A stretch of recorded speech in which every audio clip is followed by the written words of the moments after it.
Itong araw nga na to ang pinakaiintay na araw ni TJ mga mare. At ito nga yung umattend siya ng Halloween party. Late upload nga pala ito mga mare dahil kaganapan pa nga ito noong October 31. May pasok nga rin pala ang mare nyo nung araw na ito. Kaya napa-undertime talaga ako para lang talaga maayusan ko itong si TJ. At sa puntong ito nga mga mare at Nakshi ay nagmamadali na talaga ako dito. For the go pa nga rin tayo dito sa pagkakabit ng false eyelashes. Buti na nga lang din at nakisama si TJ at hindi na nga rin ako nahihirapang magkabit.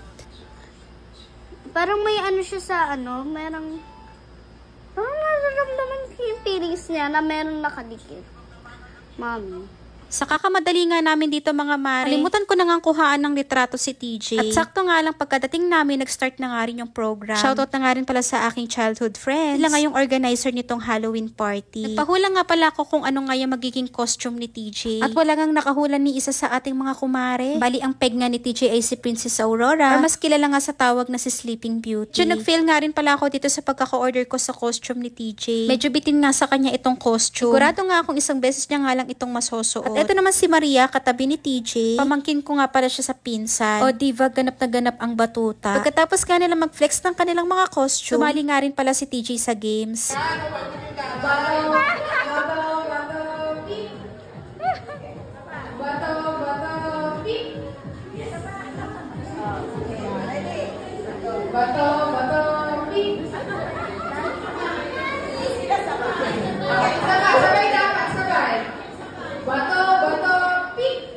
Sa dami nga na sumali dito mga mare, silang dalawa nga lang yung natira. Ang ending, syempre, isa lang talaga yung mananalo. Okay lang din naman at meron namang consolation prize dito si TJ. At yung nakalaban nga ni TJ ay yung anak nga pala ng isa ko ring childhood friend. Sa dami ng bata dito, sila pa talaga yung huling naglaban. After nga ng ilang games, kumain na rin yung mga bata. Nagpamigay na nga rin pala sila ng mga loot bags. Ito naman si Enzo, pamangkin ko nga rin siya sa pinsan. Bago nga matapos ang program, syempre, announcement na ng winners. Kuha nga ng spot yung pinsan ni TJ na si Maria. At syempre, ito na nga yung pinakaantay ng mga kids ang mag-ikot-ikot at magbahay-bahay para sa candies.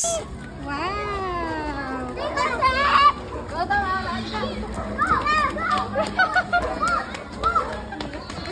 Dahil ko na nga rin pala yung wig ni TJ dito at pinalitan ko na nga rin yung suot niyang sandals para makaikot siya ng maayos. Fast forward, pagka uwi namin sa bahay, ito na nga yung mga nakuhang candies ni TJ. I-boast na po natin!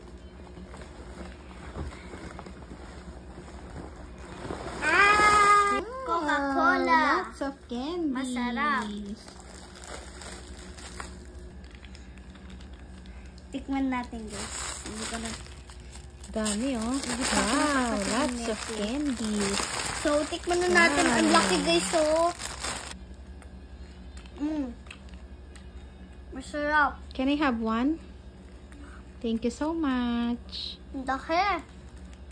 At syempre, hindi naman ito lahat mauubos si TJ. Nalat pa ulit namin yung iba pang candies tapos ipapamigay namin ito sa mga kaibigan niya. Sigurado kasing hindi naman ito lahat makakain ni TJ. Syempre, share your blessings na rin. Alisyam na bata na nga yung mapapasaya namin dito. Syempre, hindi naman mawawalan dito si TJ.